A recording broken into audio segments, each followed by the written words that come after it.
12-13 ವರ್ಷದ ಹಿಂದೆ ಅತ್ಯಂತ ನಿಗೂಢವಾಗಿ ಸಾವನ್ನಪ್ಪಿರ್ತಕ್ಕಂಥ ಸಹೋದರಿ ಸೌಜನ್ಯ ಏನಿದ್ದಾರೆ, ಯಾರೋ ಯೂಟ್ಯೂಬರ್ ಸಮೀರ್ ಅಂತ ಯಾವುದೋ ಬೇರೆ ಧರ್ಮದವನು, ಅವನೇನಕ್ಕೆ ನಮ್ಮ ಧರ್ಮದ ಬಗ್ಗೆ ಮಾತಾಡಬೇಕು, ನನ್ನ ಮನೆ ಅಕ್ಕ, ನನ್ನ ಮನೆ ತಂಗಿ, ನನ್ನ ಮನೆ ಹೆಣ್ಮಗಳು ಇಂಥವರ ಒಂದು ಕೈಗೆ ಸಿಲುಕಿ ನನ್ನ ಮಗಳು ಸತ್ತೋದ್ಲು ಅಂತ ಇದನ್ನ ನಾನು ಖಂಡಿತವಾಗ್ಲೂ ಖಂಡಿಸ್ತೀನಿ. ಯಾಕೆ ಕಾನೂನು ನಮ್ಮನ್ನು ರಕ್ಷಣೆ ಮಾಡುತ್ತೆ ಅಂತ ನಂಬಿ ಹೆಣ್ಣೆತ್ತವರು ತನ್ನ ಮಕ್ಕಳನ್ನ ಮನೆಯಿಂದ ಆಚೆ ಕಳಿಸ್ತಾರೆ. ಒಬ್ಬನ್ನ ಅಪರಾಧಿ ಅಂತ ಕರ್ಕೊಂಡ್ಬರ್ತಾರೆ. ಟಿಕ್ಟಾಕ್ ಸ್ಟಾರ್ ಖಾಸಗಿ ಬಾತ್ರೂಮ್ ವಿಡಿಯೋ ಲೀಕ್ ಆಗುತ್ತೆ ಅಂತ ಹೇಳಿ ಈ ಸೌಜನ್ಯ ವಿಚಾರ ಮರೆಯಾಗ್ತಾ. ನಮಸ್ತೆ, ನಾನು ನಿಮ್ಮ ಚೇತನ್ ಸೂರ್ಯ ಮಾತಾಡ್ತಾ ಇದ್ದೀನಿ. ಏನು ಕಳೆದ ಕೆಲ ದಿನಗಳಿಂದ ಸೌಜನ್ಯಳ ಸಾವಿನ ವಿಚಾರದ ಕುರಿತಾಗಿ ಸಾಕಷ್ಟು ಸಾಮಾಜಿಕ ಜಾಲತಾಣಗಳಲ್ಲಿ ಒಂದಷ್ಟು ಪೋಸ್ಟ್ಗಳು, ಒಂದಷ್ಟು ವ್ಯಕ್ತಿ ಪರವಾದಂಥ ಒಂದಷ್ಟು ವಿಚಾರಗಳು ಏನು ನಾವೆಲ್ಲರೂ ಕೂಡ ನೋಡ್ತಾ ಇದ್ದೀವಿ. ಬಹಳ ನಿಜವಾಗ್ಲೂ ಕೂಡ ನೋವಾಗೋ ವಿಚಾರ ಏನಂತಂದರೆ, ಒಂದು 12-13 ವರ್ಷದ ಹಿಂದೆ ಅತ್ಯಂತ ನಿಗೂಢವಾಗಿ ಸಾವನ್ನಪ್ಪಿರ್ತಕ್ಕಂಥ ಸಹೋದರಿ ಸೌಜನ್ಯ ಏನಿದ್ದಾರೆ, ಈಗ ಸಹಜವಾಗಿ ಒಬ್ಬ ತಂದೆ, ನಾವೆಲ್ಲರೂ ಕೂಡ ಯಾರೋ ಒಬ್ಬರು ಪ್ರೇಕ್ಷಕರಾಗಿ ಯೋಚನೆ ಮಾಡ್ದಿರ ಆ ಒಬ್ಬ ಸೌಜನ್ಯಳ ತಂದೆಯ ಜಾಗದಲ್ಲಿ ನಿಂತ್ಕೊಂಡು ನಾವು ಯೋಚನೆ ಮಾಡಿದ್ರೆ ನಿಜವಾಗ್ಲೂ ಕೂಡ ಎಷ್ಟು ನೋವು, ಎಷ್ಟು ದುಃಖ, ಎಷ್ಟು ಬೇಜಾರಾಗುತ್ತೆ ಅಂತ ಹೇಳಿದ್ರೆ, ಇವತ್ತು ಕಳೆದ 1 ತಿಂಗಳ ಹಿಂದೆ ಸೌಜನ್ಯಳ ತಂದೆ ಮೃತಪಡುವಂಥ ವಿಚಾರಗಳು ಎಷ್ಟೋ ಜನಕ್ಕೆ ಗೊತ್ತಿಲ್ಲ. ಸತ್ತೋಗಿರ್ತಾರೆ, ಕಳೆದ 1 ತಿಂಗಳಿಂದ ಅವರು ಮೃತಪಡ್ತಾರೆ. ಸಹಜವಾಗಿ ಮಗಳ ಸಾವಿನ ದುಃಖ ಒಂದು ಕಡೆ ಆದರೆ, ಕೊನೆಯವರೆಗೂ ಕೂಡ ಆ ಬಡಪಾಯಿ ತಂದೆಗೆ ನನ್ನ ಮಗಳು ಏನಕ್ಕೋಸ್ಕರ ಸತ್ತೋದ್ಲು ಅನ್ನೋ ಕಾರಣನೇ ಗೊತ್ತಾಗಿಲ್ಲ. ಅಂಥ ಒಂದು ಅತ್ಯಂತ ದುಃಖದ ಒಂದು ವಾತಾವರಣದಲ್ಲಿ ಆ ಒಂದು ಕುಟುಂಬ ಇತ್ತು. ಅದೇ ಒಂದು ದುಃಖದಲ್ಲಿ ಕೊನೆಗೆ ಕೊರಗಿ ಒಬ್ಬ ತಂದೆ ಅನಾರೋಗ್ಯಕ್ಕೀಡಾಗಿ ಈ ಕಳೆದ ಕೆಲ ತಿಂಗಳಿಂದ ಏನು ಸತ್ತೋಗಿರ್ತಾರೆ. ಆ ಒಂದು ತಂದೆಯ ಜಾಗದಲ್ಲಿ ನಿಂತ್ಕೊಂಡು ನೋಡಿದ್ರೆ ನಿಜವಾಗ್ಲೂ ಕೂಡ ರಕ್ತ ಕುದಿಯುತ್ತೆ. ಮತ್ತು ಸಹಜವಾಗಿ ನಾನು ಯಾವತ್ತು ಕೇಳ್ಕೊಳ್ಳುವಂಥದ್ದು ಏನಂತ ಹೇಳಿದ್ರೆ, ಸೌಜನ್ಯ ವಿಚಾರ ಅಂತ ಅಲ್ಲ, ಯಾವುದೇ ಅತ್ಯಾಚಾರದಂಥ ವಿಚಾರಗಳನ್ನು ಯಾವಾಗಲೂ ಕೂಡ ಅದು ಕೋರ್ಟಲ್ಲಿದೆ ಅಂತ ಹೇಳಿ ನಾವು ನ್ಯಾಯಾಲಯದ ಮೇಲೆ ಭಾರ ಹಾಕ್ಬಿಟ್ಟು ಸುಮ್ಮನೆ ಮನೇಲಿ ಬೆಚ್ಚಿಗೆ ಮಲ್ಕೊಳ್ಳುವಂಥದ್ದಲ್ಲ. ಸಮಾಜದಲ್ಲಿ ಆ ಒಂದು ವಿಚಾರ ಸದಾಕಾಲವೂ ಕೂಡ ಜೀವಂತವಾಗಿರೋ ರೀತಿ ನಾವೆಲ್ಲರೂ ಕೂಡ ನೋಡ್ಕೊಬೇಕು. ಆ ಒಂದು ಜವಾಬ್ದಾರಿ ಸಮಾಜದ ಪ್ರತಿಯೊಬ್ಬರದ್ದು ಕೂಡ ಅಂತ ಹೇಳಿ ನಾವ್ಯಾರು ಕೂಡ ಮರಿಬಾರ್ದು. ಅದೇ ರೀತಿ ಸೌಜನ್ಯಳ ವಿಚಾರ ಸಾಕಷ್ಟು ಹಂತಗಳಲ್ಲಿ ಮುನ್ನೆಲೆಗೆ ಬರ್ತದೆ. ಮತ್ತೆ ಒಂದಷ್ಟು ದಿನಗಳಾದ ನಂತರದಲ್ಲಿ ಬೇರೆ ಬೇರೆ ವಿಚಾರಗಳ ಮೂಲಕ ಅದು ಮತ್ತೆ ಹಳ್ಳ ಹಿಡಿಯುವಂಥ ಕೆಲಸಗಳನ್ನ ಆಗ್ತಾ ಇತ್ತು. ಅದೇ ರೀತಿ ಕಳೆದ 13 ವರ್ಷದ ಈ ಒಂದು ಹಾದಿಯಲ್ಲಿ ಸಾಕಷ್ಟು ಬಾರಿ ಸೌಜನ್ಯ ಸಾವಿನ ವಿಚಾರ, ಸಾಕಷ್ಟು ವಿಚಾರಗಳು, ಸಾಕಷ್ಟು ಆಯಾಮಗಳ ಪಡ್ಕೊಂಡು, ಸಾಕಷ್ಟು ರೂಪಗಳನ್ನ ಪಡ್ಕೊಂಡು ಅದು ಸಮಾಜದ ಮುಂದೆ ಬಂತು. ಮತ್ತೆ ಎಷ್ಟೋ ಜನ ಮತ್ತೆ ಬೇರೆ ಯಾವುದೋ ಒಂದು ವಿಚಾರ, ಯಾವುದೋ ಒಂದು ನಟಿ ವಿಡಿಯೋ ಲಿಂಕ್, ಯಾವುದೋ ಒಂದು ಟಿಕ್ಟಾಕ್ ಸ್ಟಾರ್ ಖಾಸಗಿ ಬಾತ್ರೂಮ್ ವಿಡಿಯೋ ಲೀಕ್ ಆಗುತ್ತೆ ಅಂತ ಹೇಳಿ ಈ ಸೌಜನ್ಯ ವಿಚಾರ ಮರೆಯಾಗ್ತಾ ಇತ್ತು. ಇನ್ಯಾರ್ದೋ ಕ್ಯಾಸೆಟ್ಗಳು ರಿಲೀಸ್ ಆಯಿತು ಅಂತ ಹೇಳಿ ಈ ಒಂದು ಸೌಜನ್ಯಳ ವಿಚಾರ ಮರೆಯಾಗ್ತಾ ಇತ್ತು. ಆದರೆ ಈಗ ಮತ್ತೊಮ್ಮೆ ಆತ ಸಮೀರ್ ಅಂತ ಯಾರಿದ್ದಾನೆ ಯೂಟ್ಯೂಬರು, ಆತನ ಒಬ್ಬ ಯೂಟ್ಯೂಬ್ ವಿಡಿಯೋ ಮೂಲಕ ಮತ್ತೆ ಸೌಜನ್ಯ ವಿಚಾರ ಸಮಾಜದಲ್ಲಿ ಚರ್ಚೆಯನ್ನು ಹುಟ್ಟುಹಾಕಿದೆ, ಚರ್ಚೆಗೆ ಒಳಪಟ್ಟಿದೆ. ಈ ರೀತಿ ಚರ್ಚೆಗಳು ಸಮಾಜದಲ್ಲಿ ಅತ್ಯಗತ್ಯವಾಗಿ ಅವಶ್ಯಕವಾಗಿರ್ತಕ್ಕಂಥ ಚರ್ಚೆದಾಗಿದೆ. ಇದು ಬೇಕು. ಕೋರ್ಟಲ್ಲಿ ಸೌಜನ್ಯ ಕೇಸು ಕೋರ್ಟಲ್ಲಿದೆ, ನ್ಯಾಯ ಸಿಗುತ್ತೆ ಅಂತ ಹೇಳಿ 13 ವರ್ಷ ಕಾಯ್ಕೊಂಡಿದ್ದೀವಿ. ಯಾರೋ ಒಬ್ಬನ್ನ ಅಪರಾಧಿ ಅಂತ ಕರ್ಕೊಂಡ್ಬರ್ತಾರೆ, ಮತ್ತೆ ಅವನು ವಿರುದ್ಧವಾಗಿ ಸಾಕ್ಷಿ ಇಲ್ಲ ಅಂತ ಹೇಳಿ ಆತನನ್ನು ಬಿಡುಗಡೆ ಮಾಡ್ತಾರೆ. ಮತ್ತು ಇನ್ಯಾರ ಕಡೆನೋ ಬೆರಳು ತೋರಿಸೋವಂಥ ಕೆಲಸ ಮಾಡ್ತಾರೆ. ಅವ್ರ ವಿರುದ್ಧಗೂ ಕೂಡ ಸಾಕ್ಷಿ ಇಲ್ಲ ಅಂತ ಹೇಳಿ ಆ ಕೇಸನ್ನು ಯಾರು ಕೂಡ ಮಾತಾಡೋ ನಿಟ್ಟಿನಲ್ಲಿ ಯಾವುದಾದ್ರೂ ಬೇರೆ ವಿಚಾರಗಳನ್ನ ಮುನ್ನೆಲೆಗೆ ತಗೊಬಂದ್ಬಿಟ್ಟು ಮರೆಮಾಚುವಂಥ ಕೆಲಸವನ್ನು ಮಾಡ್ತಾರೆ. ಆದರೆ ಈ ವಿಚಾರ ಏನು ಈಗ ಯಾರೋ ಒಬ್ಬ ಯೂಟ್ಯೂಬರ್ ಸಮೀರ್ ಏನು ವಿಡಿಯೋ ಮಾಡಿ ಮುನ್ನೆಲೆಗೆ ಬಂದಿದೆಯಲ್ಲ, ನನ್ನ ಬೆಂಬಲ ಈ ಒಂದು ವಿಚಾರಕ್ಕೆ ಸಂಬಂಧಪಟ್ಟಂಗಿದೆ. ಆದರೆ ಇಲ್ಲಿ ಸಾಕಷ್ಟು ಊಹಾಪೋಹಗಳು ಬರ್ತಾ ಇದಾವೆ. ಅದು ಸತ್ಯನೋ ಸುಳ್ಳೋ ನನಗೆ ಗೊತ್ತಿಲ್ಲ, ನನಗೆ ಬೇಕಾಗಿಲ್ಲ. ಆತನಿಗೆ ಯಾರೋ ದುಡ್ಡು ಕೊಟ್ಟಿದ್ದಾರೆ, ವಿಡಿಯೋ ಮಾಡಿಸಿದ್ದಾರೆ, ಇನ್ಯಾರೋ ಅದು ಯಾವುದೋ ಬೇರೆ ಧರ್ಮದವನು, ಅವನೇನಕ್ಕೆ ನಮ್ಮ ಧರ್ಮದ ಬಗ್ಗೆ ಮಾತಾಡಬೇಕು. ನನ್ನ ಪ್ರಕಾರ ನ್ಯಾಯವನ್ನು ಕೇಳೋದಕ್ಕೆ 13 ವರ್ಷದಿಂದನೂ ಕೂಡ ಸಿಗದೇ ಇರುವಂತಹ, ಕಳೆದು ಹೋಗಿರುವಂತಹ ನ್ಯಾಯವನ್ನು ಪ್ರಶ್ನೆ ಮಾಡೋದಕ್ಕೆ ಯಾವುದೇ ಜಾತಿ, ಯಾವುದೇ ಧರ್ಮ ಮುಖ್ಯ ಅಲ್ಲ. ಆತ ಯಾವುದೇ ಸಮುದಾಯದವನಾಗಲಿ, ಆತ ಕೇಳಿರ್ತಕ್ಕಂಥದ್ದು ಈಗಾಗಲೇ ಸಾಕ್ಷಿ ಇಲ್ಲ. ಸೌಜನ್ಯಗೆ ಸಾವಿಗೆ ಸಂಬಂಧಪಟ್ಟಂಗೆ ನಿಖರವಾದಂಥ ಕಾರಣ ಇದೆ ಅಂತ ಹೇಳೋದಕ್ಕೆ ಯಾವುದೇ ರೀತಿ ಸಾಕ್ಷಿ ಇಲ್ಲ. ಅಂತಾದ ಮೇಲೆ ಈತ ಯಾವುದೋ ಒಂದು ಕ್ಲೂ ಕೊಟ್ಟಿದ್ದಾನೆ, ಯಾವುದೋ ಒಂದು ಈತನಿಗೆ ಬಲ್ಲ ಮಾಹಿತಿಗಳಿಂದ ಸಿಕ್ಕಿರ್ತಕ್ಕಂಥದ್ದು ಅದು ನಿಖರ ಅಲ್ಲದೆ ಇರಬಹುದು, ಆದರೆ ಈ ರೀತಿಯೂ ಕೂಡ ಆಗಿರಬಹುದಾ ಅಂತ ಒಂದು ಆಯಾಮದಲ್ಲಿ ನಮಗೆ ಯೋಚನೆ ಮಾಡೋದಕ್ಕೆ ಒಂದು ದಿಕ್ಕು ತೋರಿಸಿದ್ದಾನೆ. ಆ ಒಂದು ವಿಚಾರಕ್ಕೆ ಸಂಬಂಧಪಟ್ಟಂಗೆ ಆತನ ಮೇಲೆ ಏನು ಕೇಸ್ ಆಗಿದೆ, ಇದನ್ನು ನಾನು ಖಂಡಿತವಾಗ್ಲೂ ಖಂಡಿಸ್ತೀನಿ. ಯಾಕೆ ಅಂತ ಹೇಳಿದ್ರೆ, ಒಂದು ಪ್ರಜಾಪ್ರಭುತ್ವದಲ್ಲಿ ಮಾತಾಡ್ತಕ್ಕಂಥ ಸ್ವಾತಂತ್ರ್ಯ ಎಲ್ಲರಿಗೂ ಇದೆ. ಅವನು ಯಾವುದೋ ಧರ್ಮದ ಬಗ್ಗೆ ಮಾತಾಡಿದ್ದಾನೆ, ಯಾವುದೋ ಧರ್ಮದ ಒಂದು ಭಾವನೆಗಳಿಗೆ ಧಕ್ಕೆ ಮಾಡಿದ್ದಾನೆ ಅಂತೇಳಿ ಇವತ್ತೇನು ಸುದ್ದಿ ಮಾಧ್ಯಮದವರು ಬಹಳ ದೊಡ್ಡ ಮಟ್ಟದಲ್ಲಿ ಸುದ್ದಿಯನ್ನು ಪ್ರಸಾರ ಮಾಡ್ತಾ ಇದ್ದೀರಲ್ಲ, ಆ ಒಂದು ಇದೇ ಒಂದು ಸುದ್ದಿಯನ್ನು ಸೌಜನ್ಯ ಸಾವು ಅವತ್ತಿಂದ ಇವತ್ತಿನವರೆಗೂ ಯಾವ ರೀತಿ ನೀವು ದರ್ಶನ್ ಅವರ ವಿಚಾರವನ್ನು ತಗೊಂಡ್ರಿ, ಯಾವ ರೀತಿ ಬೇರೆ ಬೇರೆ ಯಾರೋ ಸಮಾಜದಲ್ಲಿ ಬೇಡದ ವಿಚಾರಗಳನ್ನ ಪ್ರತಿನಿತ್ಯ ನೀವು ಯಾವ ರೀತಿ ತಗೊಳ್ತೀರಾ, ಅದೇ ರೀತಿ ಪ್ರತಿನಿತ್ಯವೂ ಕೂಡ ನೀವು ಒಂದು ಅರ್ಧ ಗಂಟೆ ಎಪಿಸೋಡ್ ಮಾಡಿಕೊಂಡು ಸೌಜನ್ಯ ವಿಚಾರದಲ್ಲಿ ಈ ರೀತಿ ಡೆವಲಪ್ಮೆಂಟ್ ಆಗ್ತಾ ಇದೆ, ಈ ರೀತಿ ಬೆಳವಣಿಗೆಗಳಾಗ್ತಿದೆ ಅಂತ ನೀವು ಮಾಧ್ಯಮದವರು ತೋರಿಸಿದ್ರೆ ಎಲ್ಲೋ ಒಂದು ಕಡೆ ಇವತ್ತು ಇಷ್ಟರ ಮಟ್ಟಿಗೆ ನಾವು ಬರ್ತಾ ಇರಲಿಲ್ಲ. ಇವತ್ತು ಏನು ನೀವು ಚರ್ಚೆ ಹುಟ್ಟಾಕಿದ್ದೀರಾ, ಯಾವುದೋ ಒಂದು ಧರ್ಮದ ಭಾವನೆಗಳಿಗೆ ಧಕ್ಕೆಯಾಗಿದೆ ಅಂತಕ್ಕಂಥ ನಿಟ್ಟಿನಲ್ಲಿ ಏನು ಒಂದು ಚರ್ಚೆಯನ್ನು ಹುಟ್ಟುಹಾಕಿದ್ದೀರಾ. ಇಲ್ಲಿ ಧರ್ಮದ ವಿಚಾರವಾಗಿ ನೀವು ತೋರಿಸುವಂಥ ಗಮನ, ಆ ಒಂದು ನಿಷ್ಠೆಯನ್ನ ಸೌಜನ್ಯ ಸಾವಿನ ಒಂದು ಕಾರಣ ತಿಳ್ಕೊಳ್ಳೋದಕ್ಕೂ ಕೂಡ ತೋರಿಸಿ ಅಂತ ನಾನು ಕೇಳ್ಕೊಳ್ತೇನೆ. ಜೊತೆಗೆ ಈಗೇನೋ ಹುಡುಗ ಸಮೀರ್ ಅಂತಕ್ಕಂಥ ಹುಡುಗ ಇದ್ದಾನೆ, ಆತ ಒಂದು ನಿಟ್ಟಿನಲ್ಲಿ ಸಮಾಜದಲ್ಲಿ ಊತು ಹೋಗಿದ್ದಂಥ ಒಂದು ವಿಚಾರವನ್ನು ಮತ್ತೆ ಮುನ್ನೆಲೆಗೆ ತಂದು ಚರ್ಚೆಗೆ ಒಳಪಡಿಸಿದ್ದಾನೆ.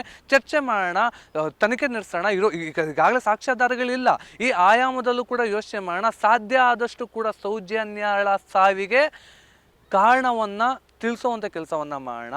ಇದೇ ಕೊರಗಿಂದ ಅವ್ರ ತಂದೆ ಏನು ಸತ್ತೋಗಿದ್ದಾರೆ, ಕನಿಷ್ಠ ಪಕ್ಷ ಮೇಲಿಂದ ಆದರೂ ನೋಡ್ತಾ ಇರ್ತಾರೆ, ನನ್ನ ಮಗಳು ಕೊನೆಗಾದರೂ ಸಿಕ್ತಪ್ಪ ಕಾರಣ, ನನ್ನ ಮಗಳು ಇದಕ್ಕೋಸ್ಕರನೇ ಈ ಒಂದು ಇಂಥವರ ಒಂದು ಕೈಗೆ ಸಿಲುಕಿ ನನ್ನ ಮಗಳು ಸತ್ತೋದ್ಲು ಅಂತ ಹೇಳಿ ಅವಾಗಲಾದ್ರೂ ಕೂಡ ಅವರು ನೆಮ್ಮದಿಯಾಗಿರ್ತಾರೆ. ಸೊ ಈ ಒಂದು ವಿಚಾರಕ್ಕೆ ನ್ಯಾಯ ಸಿಗಬೇಕು ಅಂತಲೇ ನಮ್ಮೆಲ್ಲರ ಆಗ್ರಹ ಕೂಡ ಎಂಡ್ ಆಫ್ ದಿ ಡೇ ಇರುವಂಥದ್ದು.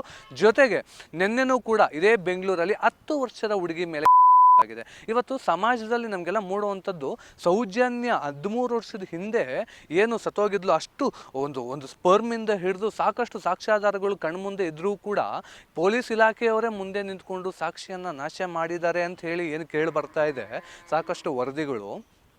ಈ ಒಂದು ವಿಚಾರಕ್ಕೆ ಸಂಬಂಧಪಟ್ಟಂಗೆ ಅಲ್ಲಿ ಒಬ್ಬ ಪೊಲೀಸವನಿಗೆ ಒಂದು ಒಳ್ಳೆ ಶಿಕ್ಷೆ ಕೊಡೋಕ್ಕಾಗಿಲ್ಲ ಈ ಒಂದು ವ್ಯವಸ್ಥೆಗೆ. ಈ ಒಂದು ತಪ್ಪಿತಸ್ಥರು ಯಾರಿದ್ದಾರೆ ಅವತ್ತು ಆ ಸಾಕ್ಷಿಯನ್ನು ನಾಶ ಮಾಡೋದ್ರಲ್ಲಿ ಯಾರೆಲ್ಲ ಒಂದು ಕೈವಾಡ, ಯಾರ್ದೆಲ್ಲ ಕೈವಾಡ ಇದೆ ಅಂತಲೇ ನಮ್ಗೆ ಕಂಡುಹಿಡಿಯೋಕೆ ಆಗ್ತಿಲ್ಲ ಅಂದರೆ, ನಿನ್ನೆ ಆಗಿರುವಂಥ ನಾಳೆ ಇದಕ್ಕೆಲ್ಲ ಉತ್ತರ ಕೊಡುತ್ತಾ ಈ ಸಮಾಜ. ಸೌಜನ್ಯಾಳಿಗೆ ನ್ಯಾಯ ಸೌಜನ್ಯ ಸಾವಿಗೆ ನ್ಯಾಯ ಕೊಡಿಸದೇ ಇರ್ತಕ್ಕಂಥ ಈ ಒಂದು ಸಮಾಜ ನಾಳೆ ಆಗುವಂಥ ಹೆಣ್ಣುಮಕ್ಕಳ ಸಾವಿಗೆ ನ್ಯಾಯ ಕೊಡಿಸುತ್ತಾ? ಮತ್ತು ಯಾವ ಧೈರ್ಯದ ಮೇಲೆ ಹೆಣ್ಣೆತ್ತವರು ತನ್ನ ಮಕ್ಕಳನ್ನು ಒಂಟಿಯಾಗಿ ಕಾಲೇಜ್ಗೆ ಕೆಲಸಕ್ಕೆ ಕಳಿಸ್ಬೇಕು?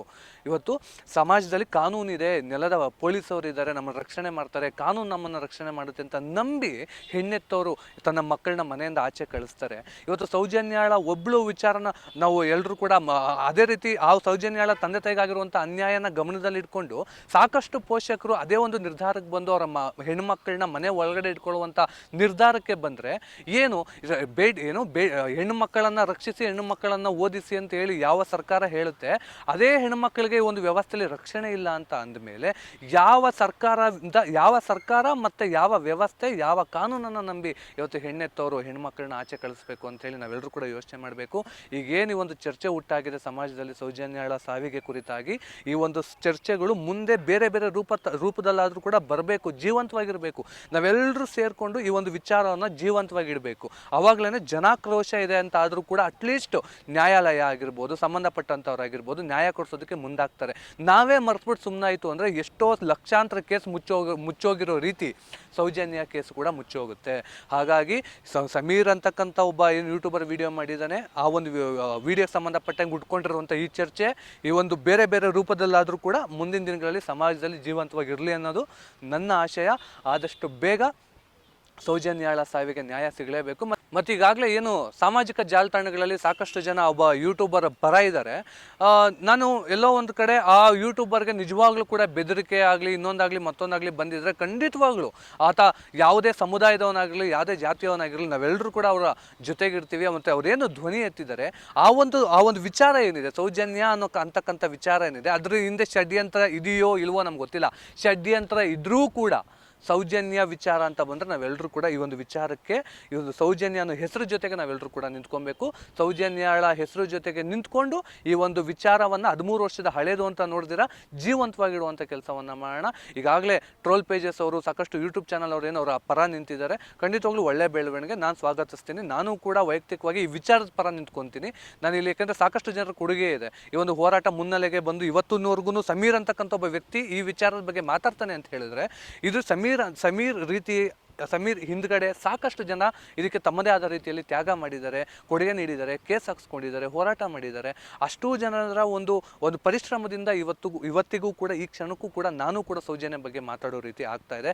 ಎಲ್ಲೋ ಧರ್ಮಸ್ಥಳ, ಎಲ್ಲೋ ಬೆಳ್ತಂಗಡಿಯಲ್ಲಿ ಆಗಿರ್ತಕ್ಕಂಥ ಘಟನೆ ರಾಜಧಾನಿ ಬೆಂಗಳೂರಿನಲ್ಲಿ ನಾನು ಇವತ್ತಿನವರೆಗೂ ಇಲ್ಲಿ ನಿಂತ್ಕೊಂಡು ಮಾತಾಡ್ತಾ ಇದ್ದೀನಿ ಅಂದರೆ, ಸಮೀರು ಮತ್ತು ಸಾಕಷ್ಟು ಜನ ಸಮೀರ್ ರೀತಿ ಎಲ್ಲ ಧರ್ಮದವರು, ಸಮೀರ್ ಯಾವುದೋ ಬೇರೆ ಸಮುದಾಯ ಅಂತಲ್ಲ, ಸಾಕಷ್ಟು ಜಾತಿಯಿಂದ ಆಚೆಗೆ, ಧರ್ಮದಿಂದ ಆಚೆಗೆ ಪ್ರತಿಯೊಬ್ಬರು ಕೂಡ ಆ ಹೆಣ್ಮಕ್ಳಿಗೆ ಅನ್ಯಾಯ ಆಗಿದೆ. ನಮ್ಮ ಮನೆ ಮಗಳು, ನನ್ನ ಮನೆ ಅಕ್ಕ, ನನ್ನ ಮನೆ ತಂಗಿ, ನನ್ನ ಮನೆ ಹೆಣ್ಮಗಳು ಅನ್ನೋ ನಿಟ್ಟಿನಲ್ಲಿ ಆ ಒಂದು ಭಾವನಾತ್ಮಕವಾಗಿ ಈ ಒಂದು ಕೇಸ್ ಜೊತೆಗೆ ಬೆಸ್ದು ಹೋಗಿದ್ದಾರೆ ಕನ್ನಡಿಗರು.